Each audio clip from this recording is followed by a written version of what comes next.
안녕하십니까. 맥체인 성경 읽기 사무엘상 15장, 로마서 13장, 예레미야 52장, 시편 31편. 첫 번째 사무엘상 15장, 순종이 제사보다 낫다. 본문 이해에 도움이 되는 배경과 맥락을 소개합니다. 사무엘상 15장은 하나님께서 아말렉 족속에 대한 심판을 사울에게 명령하시는 장입니다. 아말렉은 출애굽 당시 이스라엘을 후미에서 공격한 민족으로 하나님은 천하에서 기억도 못하게 하리라고 하신 바 있습니다. 사울은 아각을 살려두고 좋은 양과 소를 남기며 하나님 여호와께 제사하려 하여 라고 둘러댑니다. 그러나 사무엘은 순종이 제사보다 낫고 듣는 것이 순양의 기름보다 나으니 라며 하나님의 말씀을 부분적으로 순종하는 것이 불순종과 같음을 선포합니다. 이 사건으로 인해 사울은 하나님의 왕권에서 철저히 버림받습니다. 본문의 중요 구절을 소개합니다. 사무엘상 15장 22절 23절. 사무엘이 이르되 여호와께서 번제와 다른 제사를 그의 목소리를 청종하는 것을 좋아하심 같이 좋아하시겠나이까. 순종이 제사보다 낫고 듣는 것이 순양의 기름보다 나으니 이는 거역하는 것은 점치는 죄와 같고 완고한 것은 사신 우상에게 절하는 죄와 같음이라. 왕이 여호와의 말씀을 버렸으므로 여호와께서도 왕을 버려 왕이 되지 못하게 하셨나이다 하니. 본문을 적용하는 데 도움이 되는 가이드라인입니다. 오늘날 우리는 외적인 종교 행위보다 하나님의 말씀에 온전히 순종하는 삶이 참된 예배라는 사실을 깊이 새겨야 합니다. 하나님께서 원하시는 것은 우리의 형식적인 헌신이 아니라 전인격적 복종입니다. 부분적인 순종이나 나름의 해석을 덧붙인 순종은 결국 불순종입니다. 진정한 믿음은 하나님의 말씀을 있는 그대로 듣고 전심으로 따르는 데에서 증명됩니다.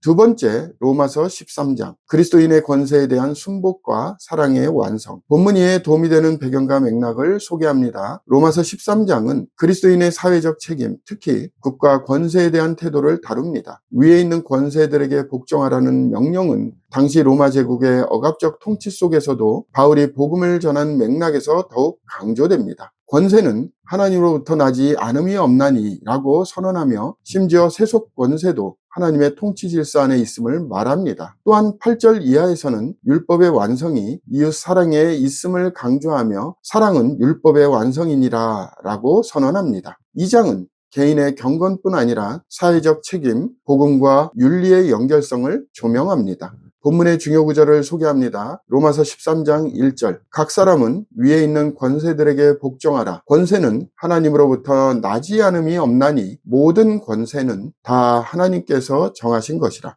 본문을 적용하는 데 도움이 되는 가이드라인입니다. 오늘날 우리는 신앙과 정치, 신앙과 사회 질서 사이에서 긴장 속에 살아갑니다. 그러나 성경은 공권력에 대한 기본적 순복을 통해 질서를 세우며 동시에 사랑을 통해 율법을 실현하라고 가르칩니다. 우리는 하나님의 통치 아래 살아가며 그분의 질서 안에서 이웃을 섬기고 공동체를 위한 책임 있는 시민으로 살아가야 합니다. 복음은 단지 개인 구원에 머물지 않고 사회 안에서 빛으로 드러나야 합니다. 세 번째, 예레미야 52장, 심판의 완성, 회복의 여지. 본문에 도움이 되는 배경과 맥락을 소개합니다. 예레미야서의 마지막 장인 52장은 유다왕 시드기야의 패망과 예루살렘 성전의 파괴, 그리고 바벨론 포로의 현실을 역사적으로 요약합니다. 시드기야는 여호야긴의 숙부로 바벨론에 대항하다 포로로 잡혀가고 두 눈이 뽑히는 비극을 겪습니다. 성전은 불타고 제사장과 지도자들은 죽임을 당하며 유다는 완전한 폐허가 됩니다. 그러나 마지막 구절에서 여호야긴 왕이 감옥에서 풀려나는 장면은 회복의 희망을 상징합니다.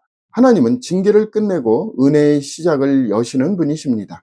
본문의 중요 구절을 소개합니다. 예레미야 52장 11절. 시드기야의 두 눈을 빼고 놋사슬로 그를 결박하여 바벨론 왕이 그를 바벨론으로 끌고 가서 그가 죽는 날까지 오게 가두었더라. 본문을 적용하는 데 도움이 되는 가이드라인입니다. 오늘날 우리는 하나님의 심판이 언제나 끝은 아니라는 진리를 마음에 새겨야 합니다. 죄에 대한 대가는 반드시 따르지만 회개한 자에게는 새롭게 하시는 하나님의 은혜가 기다리고 있습니다. 어둠이 짙은 그곳에서도 하나님은 다시 일어나게 하시는 분이십니다. 소망은 인간의 조건이 아니라 하나님의 성품에 근거합니다. 오늘의 마지막 본문 시편 31편 고난 중에 드리는 전적인 위탁의 기도. 본문에 도움이 되는 배경과 맥락을 소개합니다. 시편 31편은 다윗이 고난 중에 드린 신뢰와 위탁의 기도입니다. 내 영을 주의 손에 부탁하나이다 라는 구절은 예수님께서 십자가 위에서 인용하신 말씀으로 죽음 앞에서도 하나님의 손을 신뢰하는 깊은 믿음을 표현합니다.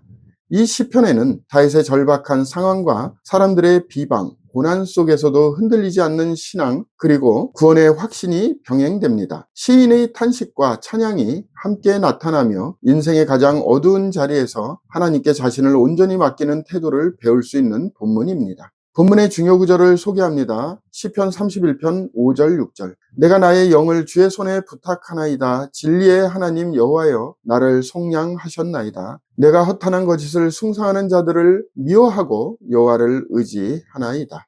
본문을 적용하는 데 도움이 되는 가이드라인입니다. 오늘날 우리는 고난과 불확실성 속에서 우리의 인생을 하나님께 온전히 맡기는 믿음을 배워야 합니다. 상황을 바꾸지 못할 때에도 마음을 하나님께 드릴 수 있습니다. 하나님은 진리의 하나님이시며 우리를 속량하신 구속자이십니다. 위기를 지나면서 더욱 깊은 위탁과 감사로 나아가야 합니다.